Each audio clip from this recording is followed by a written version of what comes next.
have two restaurants in Nashville. One is Chauhan and Masala House. It's Indian with a southern flair. Mockingbird, which is Americana. Just opened a QSR concept in Disney Springs, Orlando. Very interesting process. We have a brewery in Murfreesboro, which is south of Nashville on 86 acres. We do contract brewing. We started off as a craft brewery and then now we are into contract brewing. Yeah. Excellent. I think Chef Conan, you should give us a full picture too, going back, because I think there's a lot. Not saying you're older, I'm saying you're experienced and wise. Yeah. The restaurants, the products, the everything. I don't even know where to start. I mean, listen, you know, I always say these days, I'm not in the restaurant business. I feel like I'm in the licensing business because I'll never put my name on another lease as long as I can. Amen. Yes. Those days are over. It's a challenging industry, and it's not getting any easier. And I think the decisions that we make now need to be a little bit more well-informed than in the past, because there's so much to lose when things go sideways. The first restaurant I opened that I was a partner of was in 2002. It was a restaurant called Lepato in Tudor City. We won Best New Restaurant, James Beard, and I got all the accolades that you're supposed to get as a young chef. I was fortunate that I had a great outlet and I did that. Partly then to a second restaurant called Alto. I sold my shares of that restaurant group and I started Scarpetta Restaurants. We created Scarpetta and I created Scarpetta and then I opened up in different markets. We started in New York City, opened in Miami, Vegas, LA, Toronto, and I was in talks to really bring that brand around the world. I exited from that company, which was great about 10 years ago and no longer involved for people who go to Scarpetta. Don't blame me. And then I started some other things. I opened a restaurant called the Americano in Scottsdale, Arizona, parlayed that to an Americano in Atlanta, Georgia. I have a place called More Italian in Phoenix. I have a restaurant called Cielaio in the Catskills at Resorts World Casino. We're in the process right now of stacking 4 different QSR concepts together: a salad concept, a fried chicken concept, a barbecue concept, and a concept called the Ponte Sandwich Shop, an Italian deli. We're also going to be able to, in a short amount of time, the intention is, we're going to do this, is turn that into the Ponte Pizza, and we'll start to sign licensing agreements with various hospitality operators to do that. And really the key at that point is really to identify that supply chain. So we're going to partner with a company out of Italy for the charcuterie for those sandwiches. I mean, it's all about these strategic alignments as far as I'm concerned. I'm also jumping into the CPG line. I can't talk about it right now. There's a lot of things that I'm doing that we can't talk about. I'm also doing another very fine dining restaurant internationally, which I'm really excited about. I'm going to shed a couple things, and I'm going to build a couple new things. And I think that one of the challenges of doing this in public sometimes is that people judge you accordingly, right? But there's a constant assessment on my end of what's working and what isn't working. What am I spending time on? What's my ROI on that time? And what do I need to shed if it's not stacking up properly, right? And so I just hired a COO, my first COO. I hired him about 6 months ago or so. And I'll tell you, it took so much off my plate. It was amazing. I was like, wow, this is incredible. I should have hired this guy years ago. And so we're really exciting, restructuring my company and creating a whole bunch of different things. You're not busy at all, neither all 3 of us. And we got a new show coming out, by the way. Plug away! Yes. Sorry. Plug away. It's called House of Knives. Woo! So far, we hear that it's going to premiere Q1 of 25, which is a long way to go. It'll be here before you know it. It'll be here before we know it. And I'm your host, Scott Conant. Yeah. You're hearing it first, by the way. I didn't know you were going to get ready. It's going to be a brilliant show. It's going to be a big Food Network show. It's going to be a big show. Marcus Samuelson is one of the head judges, and then Judy Chu is also one of the judges as well. And it is, no disrespect to TOC, love you guys. I've been a judge for 3 seasons on TOC. Yeah. This is hands down the best food. There's no food on the network, on the Food Network right now, where you can tell a chef, go cook whatever you want. There's no show like that, right? There's always a randomizer. There's the chop baskets, which are the bane of our resistance as judges. But you know what I love about House of Knives is you can cook whatever you want. It's really it's a real true reflection of what these chefs do. It would have been nice to be honest, but whatever. I'm not butthurt. We're not butthurt. We're not having that conversation. Yeah. Hey, who remembers? We want to give other people a chance. Yeah, that's true. Scott has on everything. Yeah. I love it. Who remembers that damn thing called COVID? Oh man, wasn't that fun, guys? 3 years. Geez, just like I feel like we are after COVID and talking about, and then dealing with inflation and the supply chain, menu, pricing, labor. I think we're all still feeling the residual effects and pivoting. Any key learnings, chefs, you know, through it all, but coming out of it, you know, any advice on, you know, how you pivoted specifically and what worked and what you kind of saw after? It was a well-documented. Yeah, I think you should tell us, Manjeet, about the documentary. We've never seen it. So I think this was March 16th or 17th. Get a text message from Guy. We're getting on a call in 15 minutes. Be on it. Okay, there is the whole world is collapsing around you, and you get this message, and you're like, yes, boss. Pick up the phone. There are Food Network executives. There is Citizen Pictures, which is a production company, and Guy is like, I am sending cameras. So there was Antonia, Marcus, Christian Petroni, and me. And he's like, we're going to send cameras over. Whatever happens, just record it, right?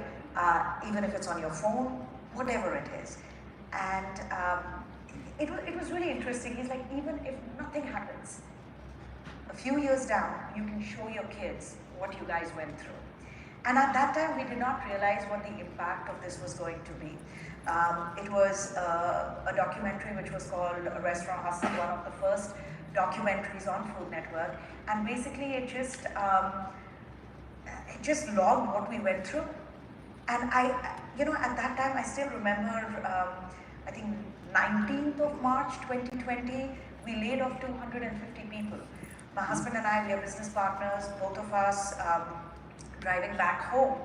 And by now you guys will realize after cooking, talking is my favorite hobby, so I'm constantly blah, blah, blah, blah, blah, blah, blah. I know, it's kind of tough to believe, but yeah. Pin drop silence. Both of us, no idea. How do we, we've traveled from another country, we've immigrated, this is our American dream, and we literally saw the American dream crumbling right in front of us. And I literally got home, changed into my pajamas, grabbed a bottle of wine, went into the closet with a pillow, and cried.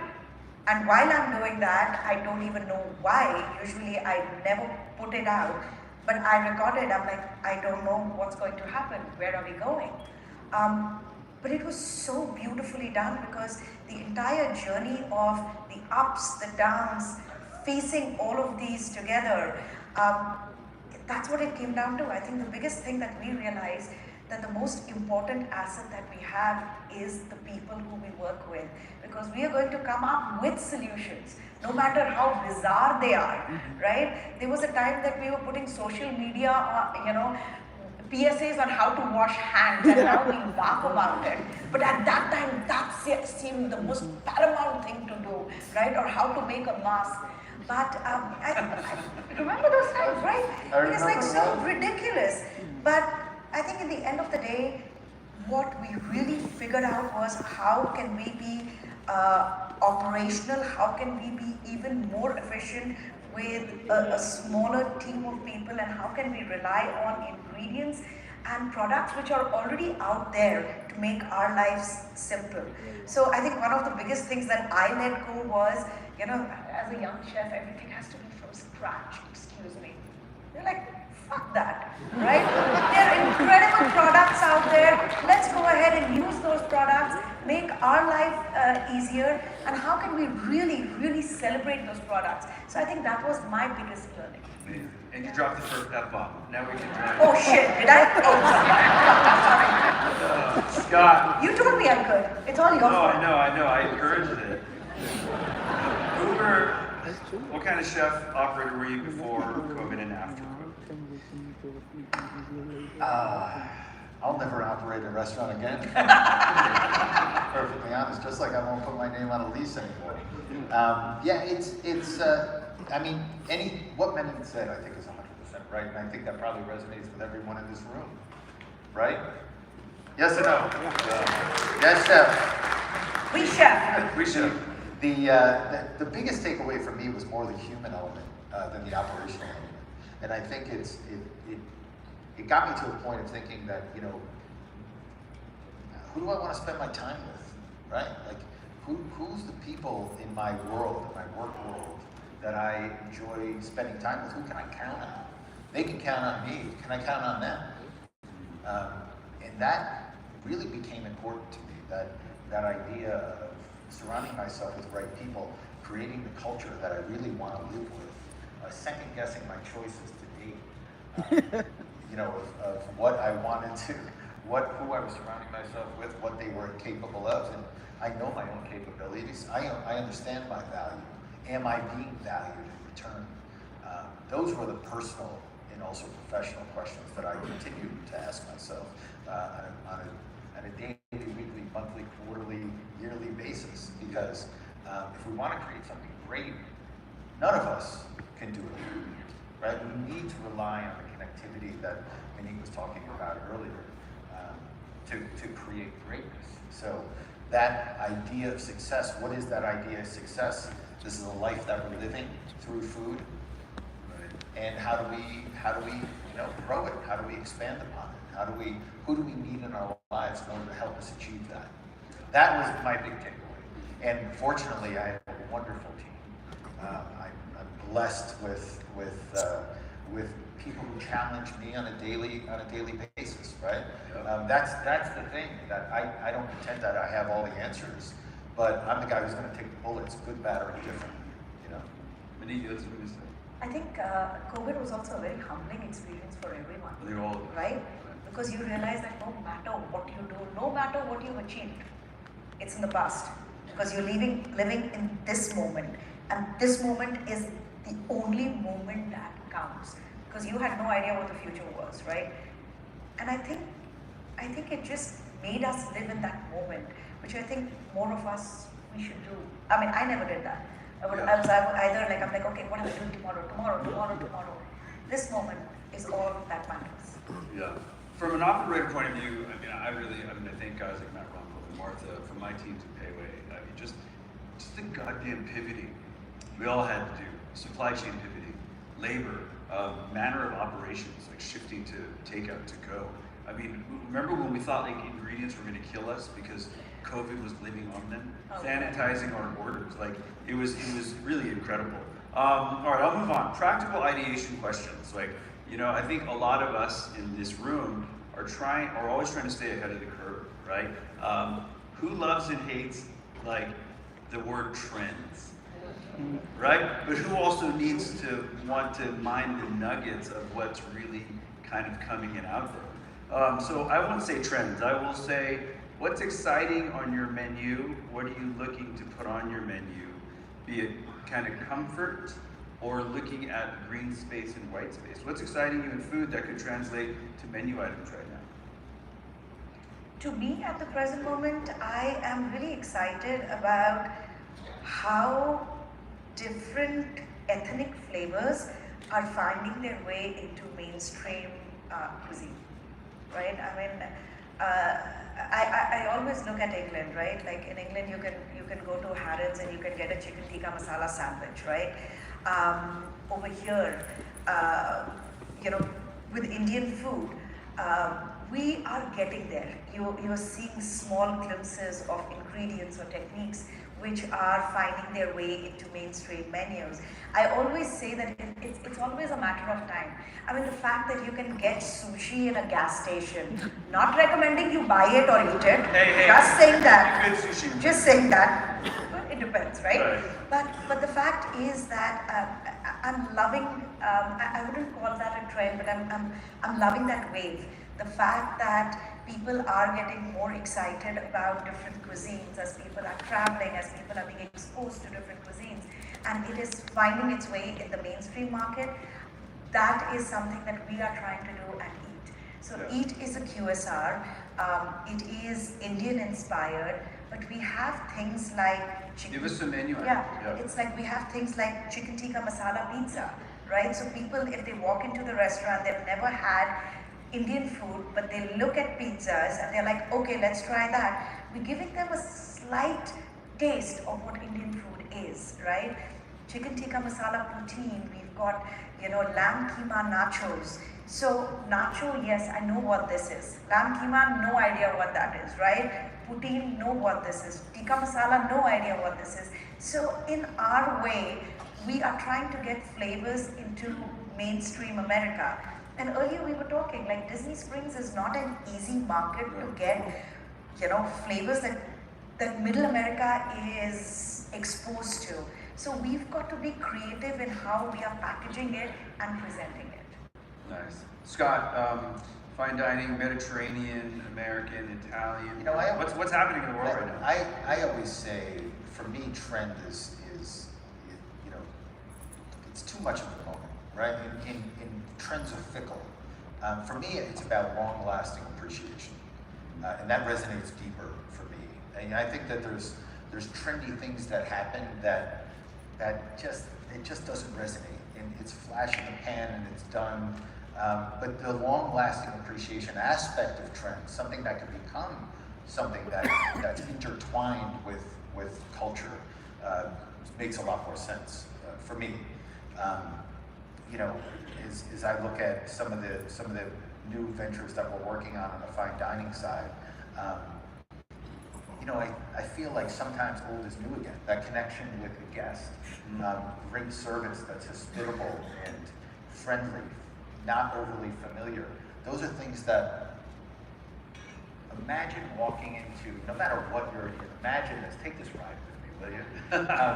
Imagine walking into a QSR restaurant and actually someone looking you in the eye and say, hi, how are you today?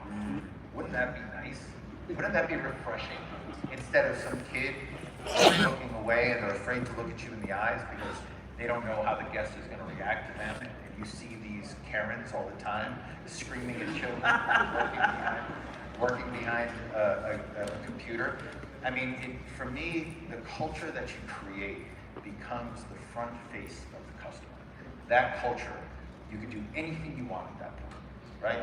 Regardless of what your concept is, you create the right culture, you get the right people on the proverbial bus, and you can take that bus anywhere you want because the right people are there. And when the right people are there, you know you're never going to head in the wrong direction. And for me, that's a much better trend, right? Than trying to identify a rubber duck in your dessert, right? Absolutely. And what the amazing part is that you guys don't have to imagine that, just come to eat, because that's exactly what we are doing. I love it. I'm going to expand on that for a second, though, because, COVID was, shoot, right? I need to sell this product, make food, and if you're a home cook, I'm tired of cooking at home and making sourdough and learning these new cuisines with Manjeet and Jet online on Zoom. And now I think there is a craving for that social kind of connection again. And I think we come from an era, in Las Vegas, the standard in the book was, within 6 feet, I must look in your eyeballs and greet you. Within 2 feet, I must give you a verbal greeting, right? And there's ways to do it. So service standards, I think, is not I can call it a trend because I think we've forgotten, especially us dealing with labor in the Gen, whatever they want to call them now, Zs and millennials. No offense, millennials. I know you're a lot of our bosses nowadays. Are they alphas? Yeah. Let's start over again. There you go. But I will say what's old is new again, not just in service standards, which gives you the competitive advantage, but also I think in dishes, because I do feel like COVID scared us so much that comfort food makes us feel better. And no matter what that means to you, because I think comfort food is on a spectrum.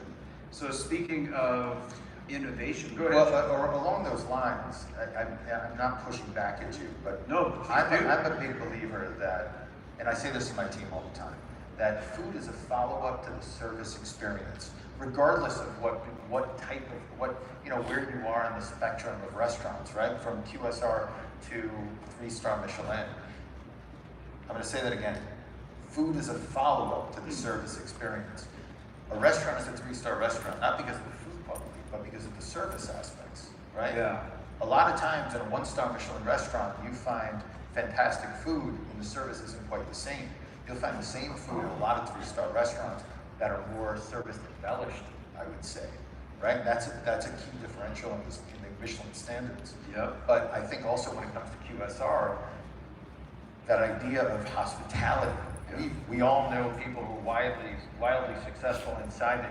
Some of yourselves, I'm sure, wildly successful in the QSR sphere. Sam Fox in Phoenix, just because he's in my backyard. I mean, wildly successful individual, spectacularly successful. God bless that man, what he's created.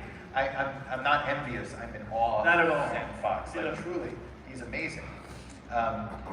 He has those standards. When you walk inside a Flower Child, you're going to be met with service standards, right? Yeah. And there's a reason why Cheesecake Factory was interested in those brands, because of the service first. When we opened Scarpetta, we had a lot of the executives from, a few executives from Cheesecake come in, and they were like, how do you do this? How do you do this? How do you make so many people happy? Like, it's about empowering your server to make the guest happy. It's as simple as that, trusting the team that we're all in this together. That it's not about, it should be understood that the spaghetti coming out of the kitchen is a follow-up to the service experience. It should be understood that it's spectacular. It better be, right? We spend the time, the effort, the training, the money, all the things we do. We create the environment for people to excel. But the servers have to excel first, right? Yeah. I'm going to add to that, though. I think in the modern day, and being in a lot of QSR, I think the face of your service and your hospitality has changed. I will say your digital first connector is your entrance statement. I will say the way your guest interacts and interfaces with your technology to make the order is part of your service. And I will say the attention spans and social media, they're this big. So your one point of contact nowadays, who's just come in to pick up that bag of food, that one employee, associate, is the service. So I will 100%. 1,000,000% agree with you, but I think the face has changed. Are you guys playing with technology in any of your businesses right now? Talk to me about technology. Yeah. Or I can go first if you want, but Yeah, go for it. No. Yeah. I mean, absolutely. I think technology is such an important part of what we are doing, and especially like this Eat with the QSR, right? It's such a new world for us. Yeah. Because to me, the biggest challenge was making sure that the quality of the food was translated, right? You cannot have a watered down version. It's your name, it's your brand. You spend your entire life creating that. But technology is so important in terms of, not only in terms of the kitchen, right? Something as simple as a combi, right? Like, think about it. And this is like the evolution that we have seen from cooking on stoves to how it has evolved is incredible. But to me, I think the entire ordering system, the entire tracking system, the entire inventory, how you can be so on top of it and identify problems much before, right? Like there was a time you had to wait for the end of the month, the inventory comes, oh, why is this not working?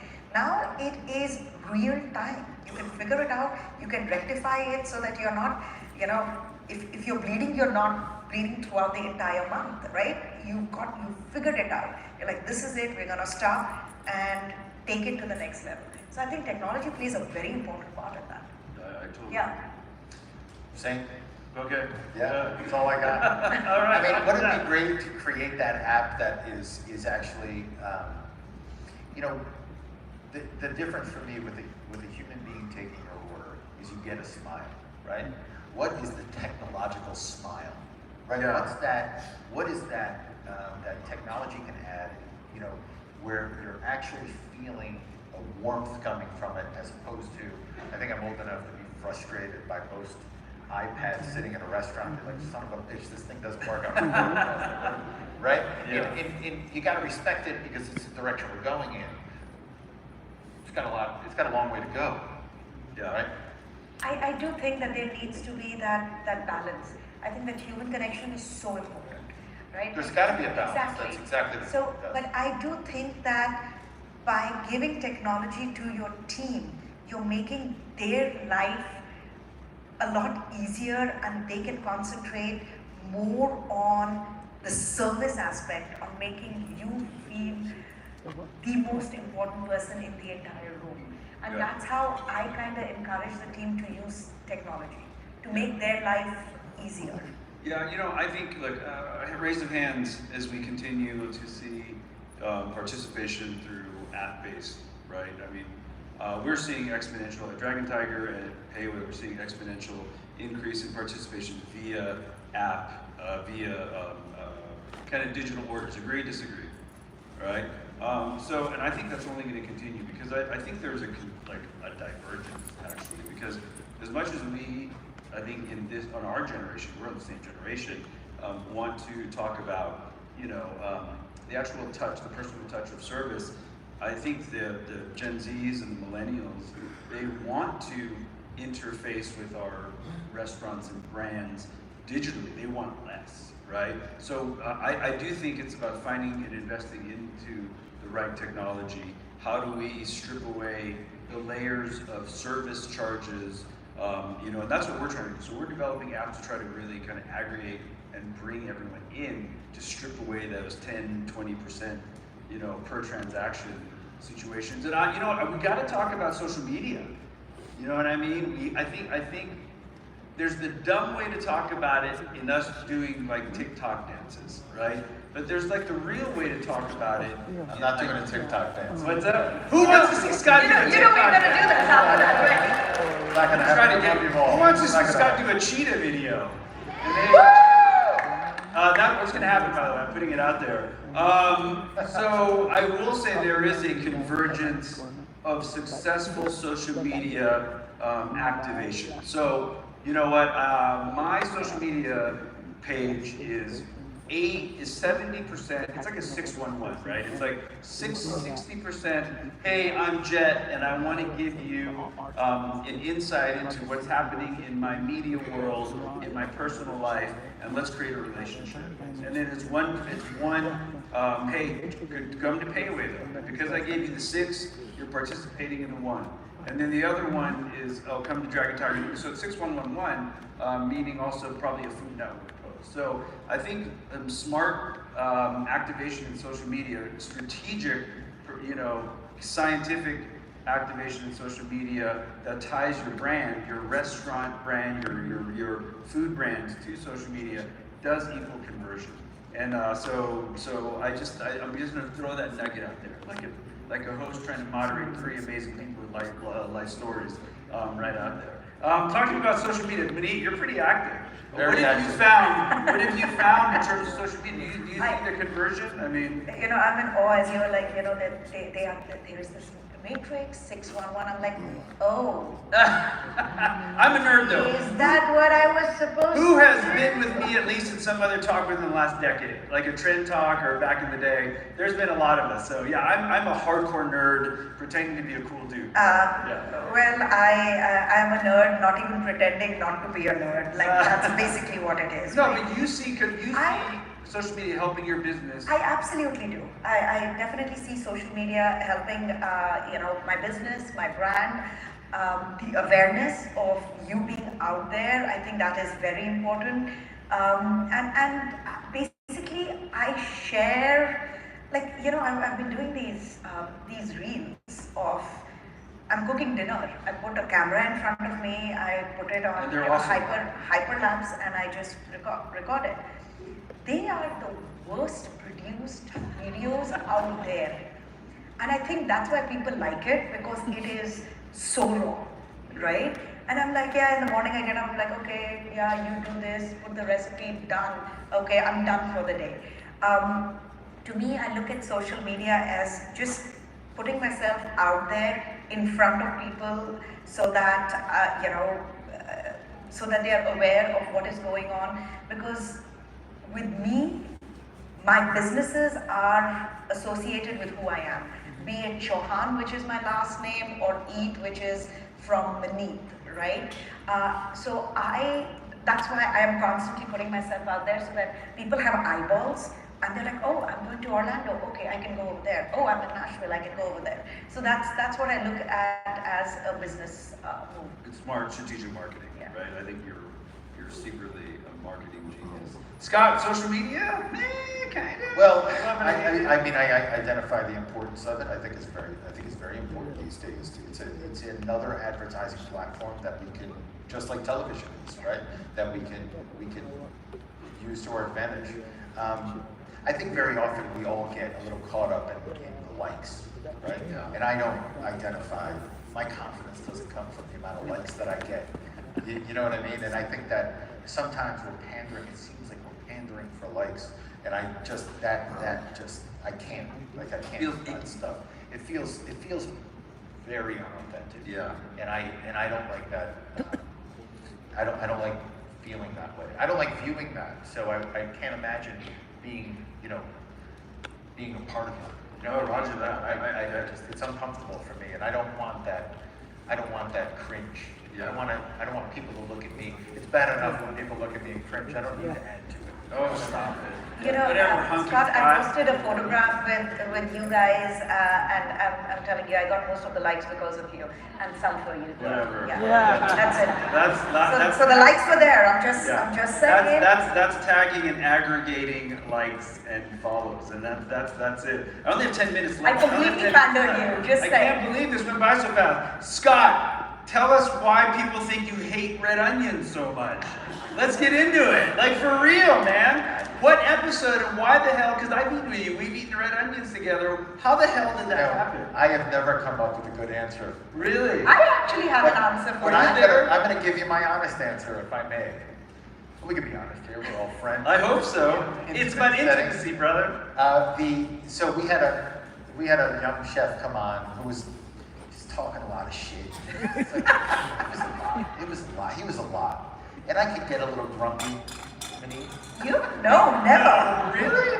You? Because just like when I say, like, the cringe factor, like, it makes me, like, just get the fuck away from me. Like, I have one of those things, like the Heisman Trophy, like, get the fuck away from me. So it was a lot of that with that kid that day.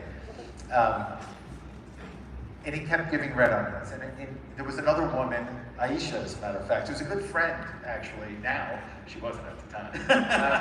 And she gave us a lot of red onions as well. And I'm just like, what's going on with these onions? You know, if we were to go to a deli, and I'd get a salad, and there's some onions inside the salad, I think we would expect to have a lot of onions inside a deli. But what we're talking about is haute cuisine. And when I'm talking about the veal chop that I spoke about earlier, and some knucklehead gives me a bunch of raw onions, we're playing a different game. Yeah. Guys, come on, you're taking this ride with me. Come on, we're on it, right? That's right. We're playing a different game at that point. I'm talking about this gorgeous veal chop that makes me want to wear a diaper, and this guy's chopping up Exactly the onions. visual everybody needed right now. Yes. And this guy's chopping up onions and throwing them into my food. And in addition to his bad attitude, and me not, being super cringe about it, and this idea where he just keeps giving these red onions, I just had enough. I had enough. And I don't apologize. So it was really just kind of like, the camera caught you after a long day not wanting to hear this dude. So it really wasn't about the onions. The onion was the toothpaste cap, right? It just got you. No, because even to this day, yesterday I was coming in, I hadn't eaten all day. It was like 6 o'clock, and I grab a a turkey wrap at the airport, and I throw some mustard in there, I open it up, I throw mustard in there, and there's a literal handful of red onions. And I'm like, all right, where's Alan Funt? Like somebody's, I'm clearly dating myself right now. You guys know Alan Funt? Like somebody's fucking me right now. I love it. Where's Ashton Kutcher? We all get it. Yeah. Except those young people I met today. No, I'm kidding. Manjeet, I got 6 minutes left. Just one or two speed rounders. If you weren't chefing or being an entrepreneur or a brand, what would you be? Jewelry design. Oh. Jewelry design. Or a jewelry wearer. Is that? Well, you are a jewelry. What Is that about a profession? the amazing outfits that Manjeet wears, right? You look 10 all the time. If I had hair like Scott, then I wouldn't have to wear all of the blingy stuff. So I have to stand up, yeah. Scott, if you weren't chefing, I would be a Tom Jones impersonator. I think you're not joking. I just made that up. baseball player? I wanted to be a baseball player, but I don't know. I have no idea. Somebody asked me that question one time, and I really went deep, and I did a meditation on it. Yeah. In fact, and I shudder at the idea of not having food in my world. One way or another. I got it. So I'm going to go with the Tom Jones impersonation. That's a good You one. know what? I think you'd be a damn good one as well. I would probably be a police officer. My brother's a police officer. God bless all our first responders like that. Or I would join the military because I was an adrenaline junkie and made a lot of trouble as a kid. Those were perfect. My brother and I have job envy. We envy each other's jobs. Okay. So we've got 5 minutes left. So first of all, how about a giant hand for these two amazing chefs? And for the best moderator ever. Roy Choi, ladies and gentlemen. I should Roy Yamaguchi, ladies and gentlemen. Who was at that other conference, not this amazing one, where there was a speaker that introduced me to, I'm gonna shut up now. So we bring that up because we're joking at dinner. I get Roy Choi and David Chang the most. It sucks, and I'm not making fun of anyone, but it's just hilarious. Where can they reach you? I'm gonna do the plug before. I don't want to wait till the last. What's going on? How do they get in touch with you after this amazing chat if they want to continue the conversation? DM me on my Instagram since we're talking about social media. Slide into the DMs. Slide into my DMs. But my website, info@scottconant.com. That's the best way. Excellent. Manjeet, how do they reach you? Instagram at Manet the Chauhan. Instagram, I always respond, or my email is manet@morphhospitality.com. So. Wow. Yeah. My email is scottconant no, but do you have two world famous chefs here that actually will reply to you? I'm at Jet Tila. I think that's just the easiest way. Some final nuggets of advice moving into kind of next year, this year. Anything comes to mind? Something that you want people to know or that's on your mind that's kind of profound to you? I love your nuggets of wisdom. Nuggets of wisdom. You know, one of my favorite quotes has always been, we only have 3 minutes. You know, when you leave, it is how you've made a person feel, right? That stays with you for the rest of your life, right? If I meet somebody and they make me feel really warm and fuzzy, I will remember them for the rest of their lives. I think that is something that needs to be translated into businesses. How are you going to leave a business? And if you leave a business happy, you have gained loyalty of that person for the rest of your life. And that is something that we try to struggle with when we do. So it is how you make a person feel. Make them feel good, come on. Like, life is too short to do anything else. Scott, that was a rough one to follow. No, I got 2 things. I'm sure they're not nearly as good as Manet's, but I think it goes earlier to the COVID conversation that you were saying and what you learned from it. But I will only do things that I love to do. And I think that if we all did that, if we all just took a beat and just did what we love, pursued that, I think we'd be better parents. I think we'd be better children. I think we'd be better business owners. I think we would discern more things in life. I think we wouldn't have so much on our plate all the time, and we find ourselves in these situations where we're like, I wish I didn't say yes to this.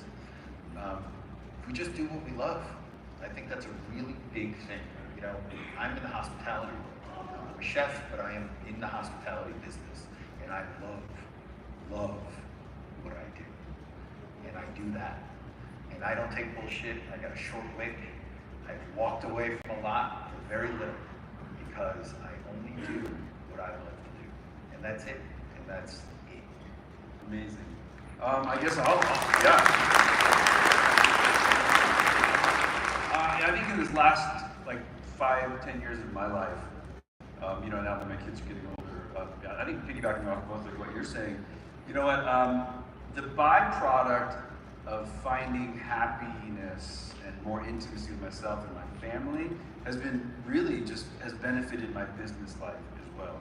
So the more open and vulnerable and understanding I think I've become and more patient, it's actually made me a bit of a more successful business person. I think there's a lot of takeaways that you can apply to all of your organizations. Dot, thank you so much for having us. Yes, Really thank you. appreciate it. Thank you.